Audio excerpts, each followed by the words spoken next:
Ladies and gentlemen, I am your host, Jeffrey Lazarus, and you are watching Welcome to Diablo 3 on the Gaming Vector. Let's go right ahead and jump into the main menu. Now, Diablo 3, as most of you probably know, released on PC last year, and it has finally come to consoles. The question is, how does it hold up on console? Well, let's go ahead and take a look. First things first, let's go through and look at all of our options. First off, we have the banner. Now, the banner is basically something that will pop up in the main hub area whenever you are in a cooperative game, and you can use it to kind of show off your achievements, such as you can see this particular customization shows that I killed Belial in normal mode. That is one of the bosses. This one shows that I killed the Skeleton King, so on and so forth. So you can actually show off your achievements through your banner so that people can quickly look at your banner and kind of get an idea of where you are in the game when you're playing multiplayer with random people. Next up, we can take a look at the profile, and there you can see gold collected, highest hardcore level, highest difficulty played on, so on and so forth. We can take a look at the challenges, of which there are quite a few. And some of these challenges are rather easy, such as simply reach level 20. Other challenges are much more difficult, such as... oh, let's find a slightly more difficult one here. Yeah, kill 1,500 elite enemies, or there's some that are even more difficult than that. Such as kill 1,000 enemies using the environment. As you can see, I've done 18 so far.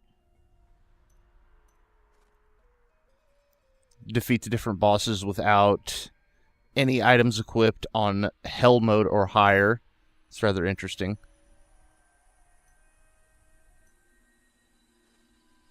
So that gives you an idea of the amount of challenge there is in this game. And all of these challenges unlock, not all of them, most of these challenges unlock things for your banner. Then down here we can take a look at the cinematics, and then obviously we can watch the credits. So let's jump into the options menu, and there are quite a few options in here. So if we go under gameplay, you'll see a lot of different stuff. There is elective mode, which allows the assigning of any skill to any button. That is very handy if... well, it's just a handy thing to have, because I'll show you why momentarily once we actually get into the game. But I like to leave that on just to make things a little bit easier on myself. You can display player health bars, monster health bars, player names, healing and damage numbers, defensive messages, show item icons, auto-equip items if you don't have an inventory slot filled with that item yet, so on and so forth. Under video settings, you do have a safe zone set up, as you can see there on the screen. You can also turn on subtitles, which I have for your convenience if you are interested in that. Sound settings. Multiple volume sliders for each different type. You have master volume, music effects, voice, and ambient. Under multiplayer, you can region override, so you can play with players in other regions. You can set same region only and same language only. And then here are your controller options. Now, let's go ahead and talk about the controls here a little bit, because being that Diablo, for the most part, has always been a PC game, it is rather interesting to see how it works on a console controller. So, on left trigger, you have target lock, which I actually don't use very much. On left bumper, you have your health potion. Left stick moves you around. The right stick is your evasion. And then you can see skills 1 through 6 are mapped to the face buttons, right bumper, and right trigger, making them all easily accessible. You know where all of them are very quickly, since they're all on the face buttons. They're all on the right side of your controller. And then down on the D-pad, you can see the fast equip, town portal, and map. So everything you need is pretty much readily available right from the in-game screen without having to get too deep into menus. Now, let's take a look at a couple other things before we actually jump in here. First off, quick match. This will allow you to match up with other players that you would not normally be playing with, people who aren't on your friends list or whatnot, and you can choose to search for players who are on the same quest as you, the same act as you, or players who are on any act. You can also tag it as a monster slaying game where basically you just want to kill stuff and get loot. You're not worried about completing quests. A brawling game where you'll be fighting against other players, so this is basically your multiplayer PvP. And then the Key Wardens, which I actually haven't gotten that far in yet, so I'm not 100% sure what the Key Wardens are. You can also go in and quest select for your character. So, for instance, this character, I didn't actually complete Act 1 on this character. As you can see, the last couple of quests are locked, but then I started playing with some friends, on Act 2. So I can actually go to any of the quests I've done in Act 2, or I can go back and do any of the quests that I want to do on Act 1. Also, one more thing to note, once we actually choose a quest, we can set the actual difficulty. So, as you notice, there is normal, nightmare, hell, and inferno mode, but then the difficulties, you have easy, medium, hard, and then the various master difficulties if you want to make the game more difficult on yourself and also gain more experience and higher rewards. So, one more thing before we go in. Let's switch up here. Take a look at switching our heroes. So, you do have 10 hero slots. There are 5 character classes, so you can have 2 of each. As you can see there, I've got a level 28 Demon Hunter, a level 18 Witch Doctor, and a level 2 Monk. And you can kind of see how the character progression ends up making them look more and more interesting as time goes on. We will probably be playing... We're going to be playing with the Witch Doctor today. The Demon Hunter I'm using specifically for a 2-player game. So we're just going to take our Witch Doctor. Now, we are going to leave it set on... Actually, no, we're actually going to set it back to Act 1, where I was initially at. I'll probably be a little over-leveled for this, but that'll be fine. And we will leave it on medium, and yes, that will be fine. And now we should be able to simply continue. And this should drop us directly into the game, so I can actually show you some gameplay and kind of show you how the hub areas or the towns work. Each act kind of has its own hub area, at least from what I've seen so far. And I have made it to Act 3 on the Demon Hunter. There are 4 acts. So it would appear that they all have their own kind of hub. So this is your hub area. Now, first off, you'll notice we have the waypoint, and you can use the waypoint to travel to any of the other ones that you have found up to that point. So if I wanted to go to the cathedral, for instance, which I've already completed, or so on and so forth, I can do that from here. Here you can also see the banner. Now, here we can see my banner. We can see the same customization options that we saw before. But if I was playing with other people, this portal would be surrounded.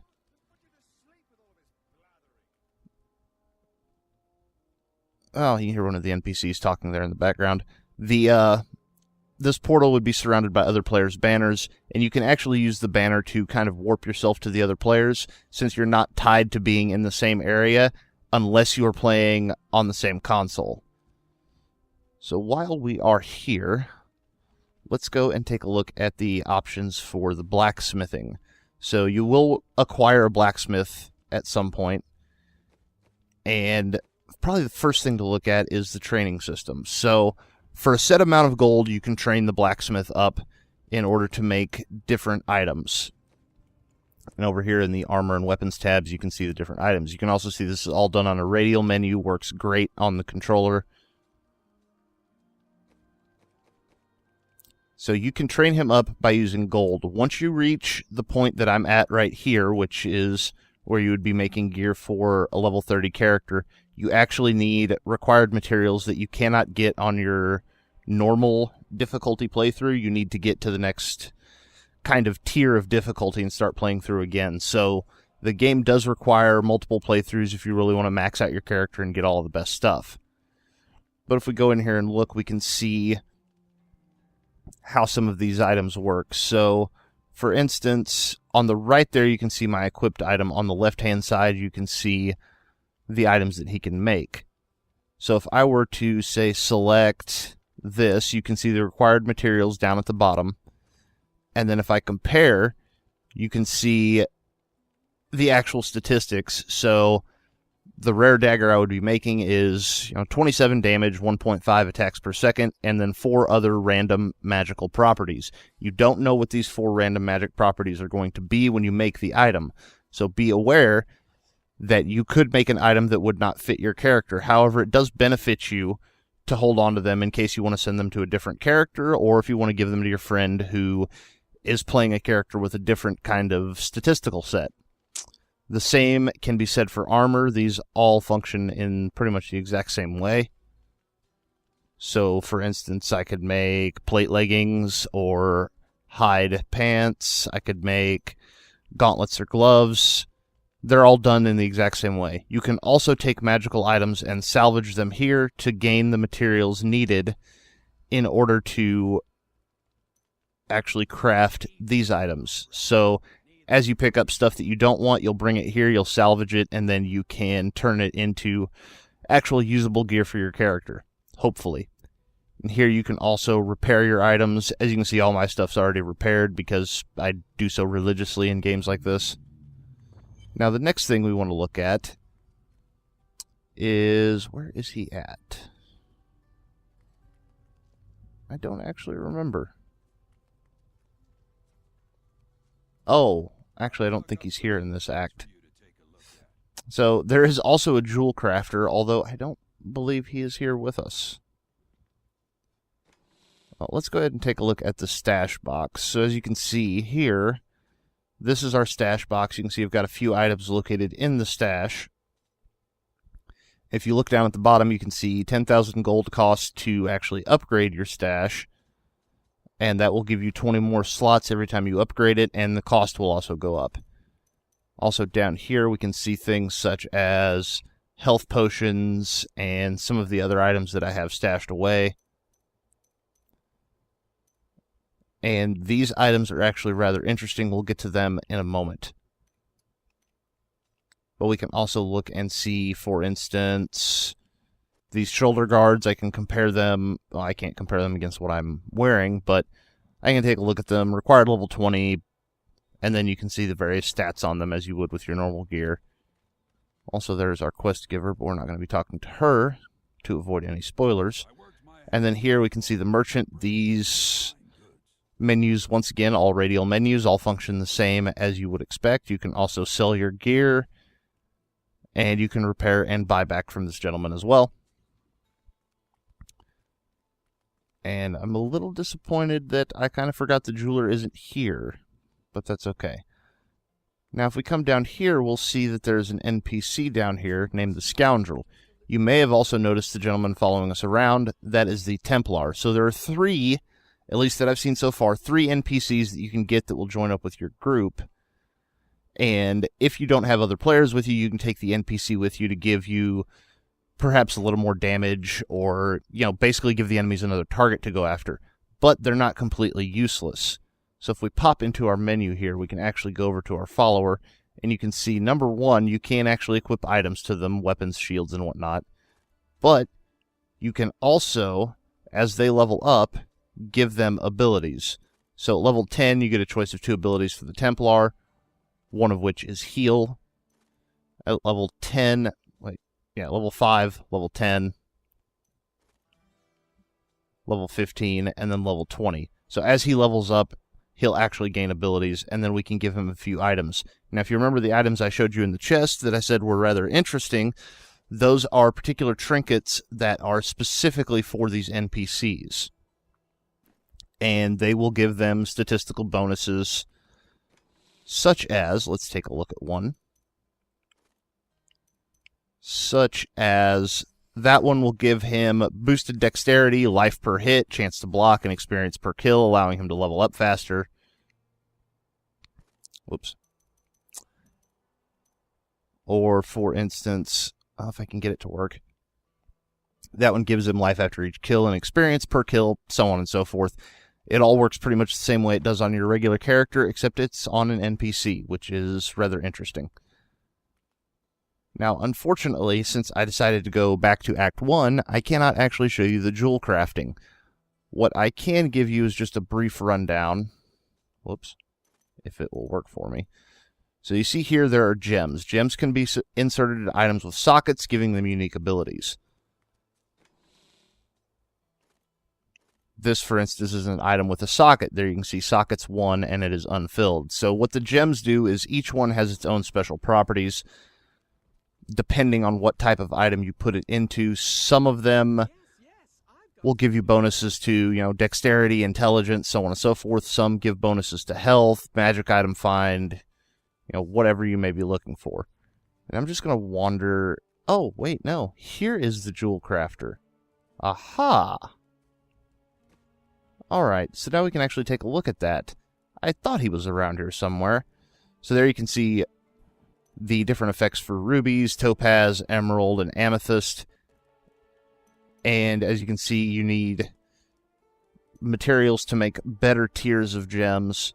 So you would need 2 of the chipped ones to make flawed, 2 flawed to make a regular emerald, 2 emeralds to make a flawless emerald.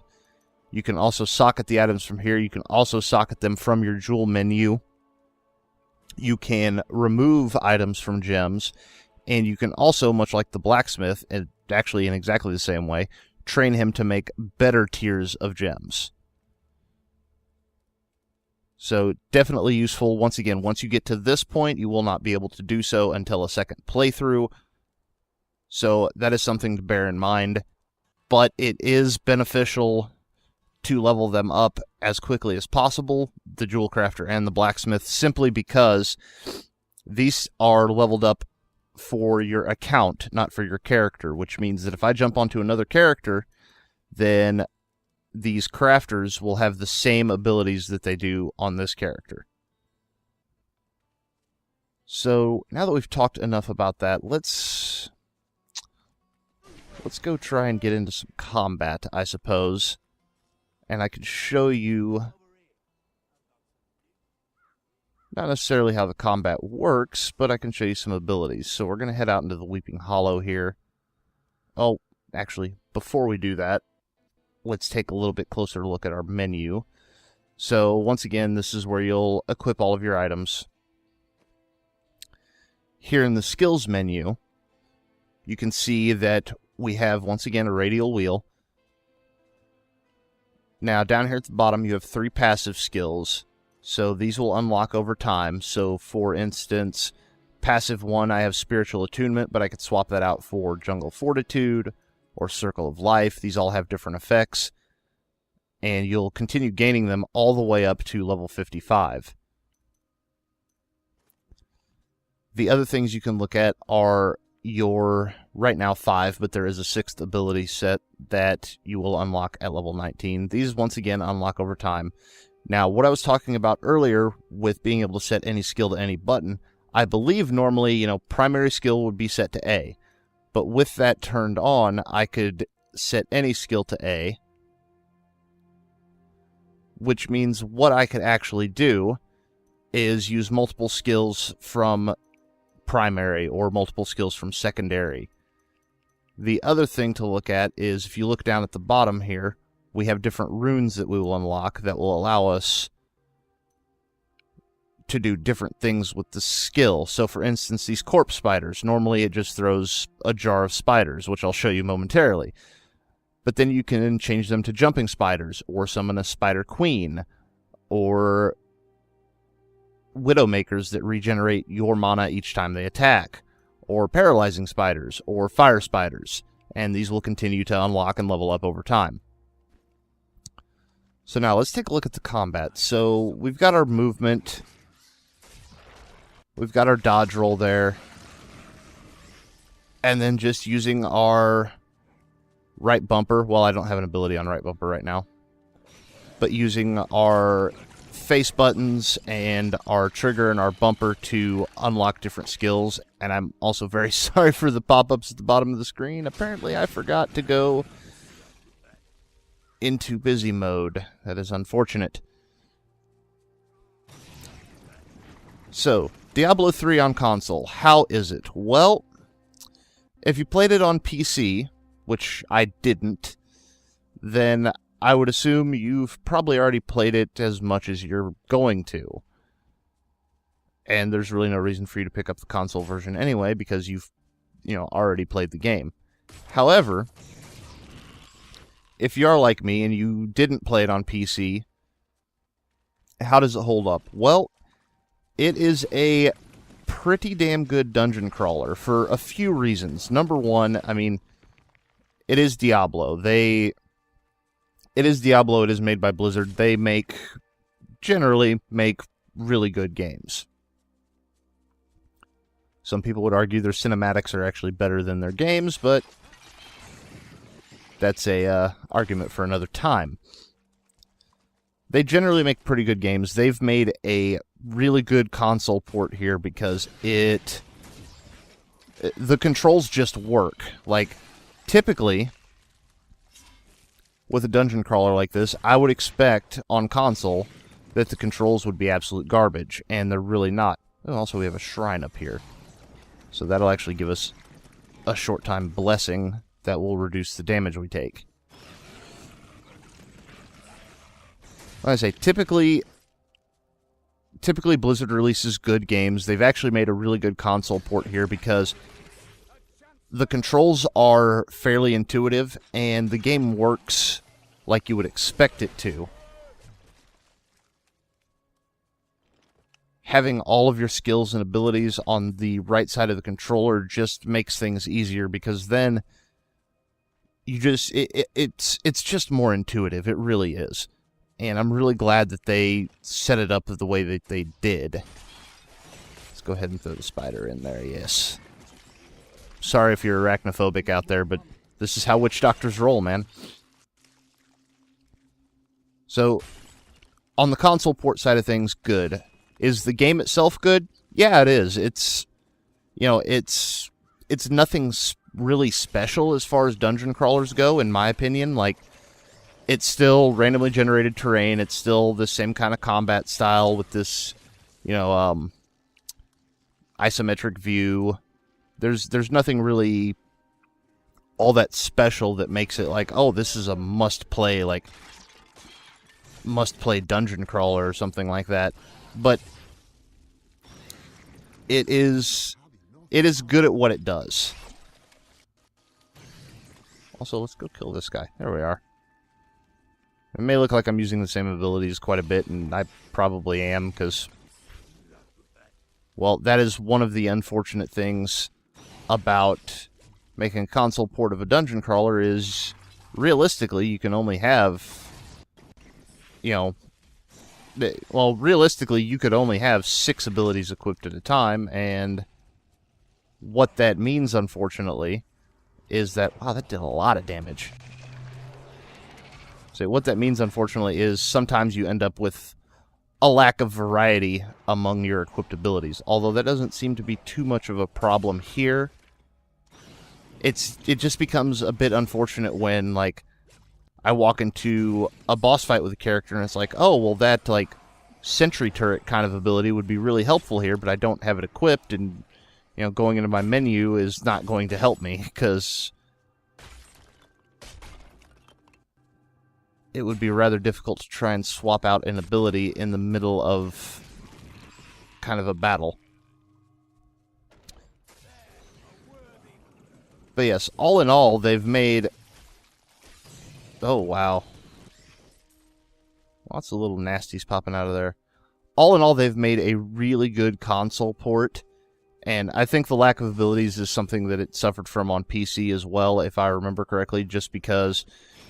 they wanted to make it work in kind of both scenarios. They wanted to make it work on console as well as work on the PC, and because of that, certain concessions had to be made, which is a bit unfortunate, but as someone who's playing it on console, I'm happy that they made those concessions so that the game actually works, so that I can play it on my 360 on my big screen, sitting in my living room. Now, a few other things that I wanted to talk about. So, if you remember the original launch of Diablo 3 on PC, there was a lot of talk about Error 37, and that was basically where you couldn't log in to play the game, and it was online only. This version, thankfully, is not online only. It is, in fact, available to be played offline. It is available to be played 4-player local co-op. It is available to be played 4-player online co-op if you so desire. And it is... Oh, we got some more guys coming after us. It is also available to be played in any combination thereof. So, for instance, the other night, I was playing with this same character.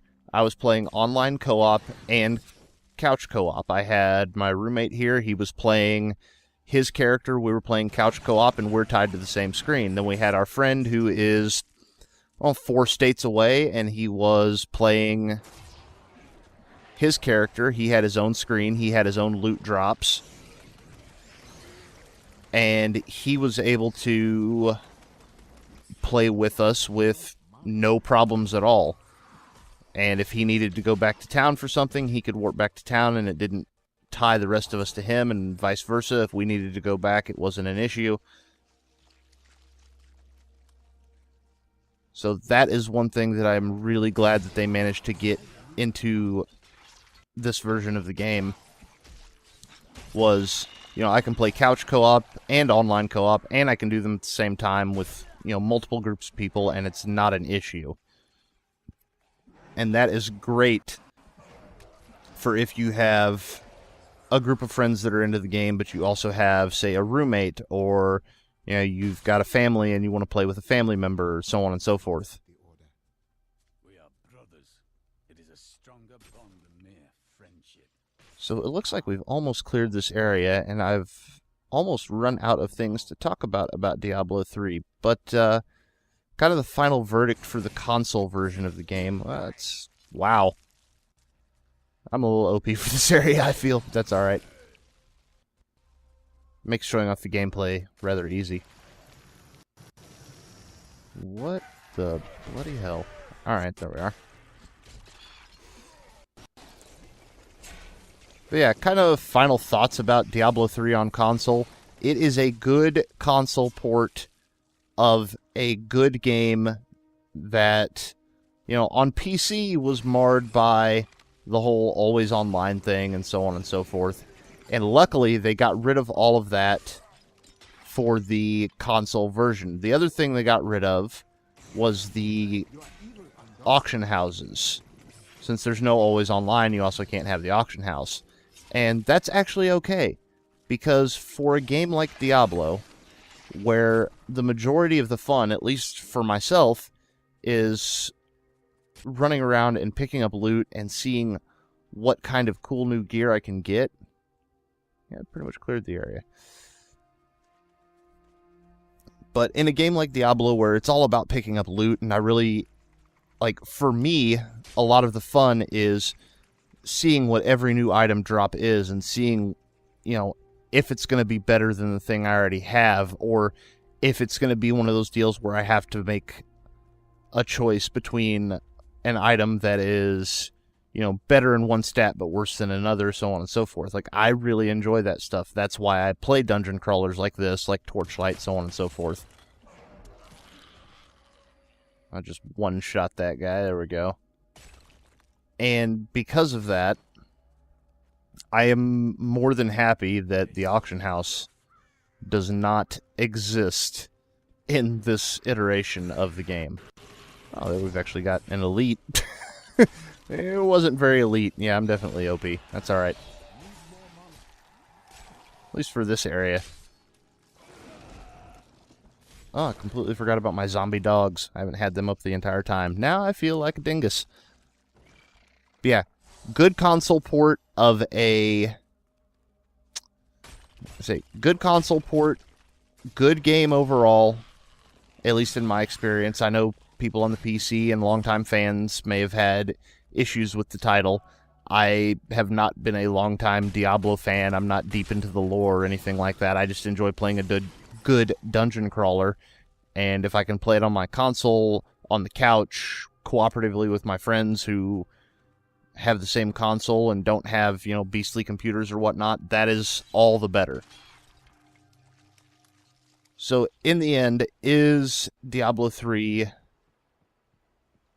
worth your money as a full-price release on console? If you haven't played it on PC and you've got some friends to play with, even if you don't have friends to play with, even if you just really enjoy dungeon crawlers, then I would say absolutely give it a shot, because it is, it's still a really, really good game, even though, it's already been on PC for a year and so on and so forth. Still a really good dungeon crawl, a really fun time. I hesitate to say fun with friends because, as we know, everything is more fun with friends. That's why you have friends. But I would definitely recommend this if you are looking for a good dungeon crawl on console, because, on console unfortunately, we don't get a whole lot of dungeon crawlers. I think the last one we got that was really good was probably the original Torchlight, and it didn't have any co-op. And I know this genre is more of a PC-centric space, but I'm really glad that we finally got a game like Diablo 3 on console, because this is, it's one of the better, it's one of the better dungeon crawlers out there, and like I say, to have it on console with the feature set that it has, and they've gotten rid of all the stuff that made the PC version, I'll say, undesirable, to be as diplomatic as possible. They've gotten rid of all the stuff that made the PC version undesirable, then yeah, this is a great, a great fun time, and I would highly, highly recommend it if this is your thing.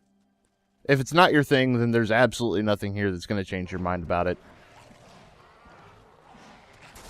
Because at its core, it is still a very basic dungeon crawler. It's just a really well put together one. And I believe, with that being said, that we are going to go ahead and end this video. So I have been your host, Jeffrey Lazarus, and thank you for watching.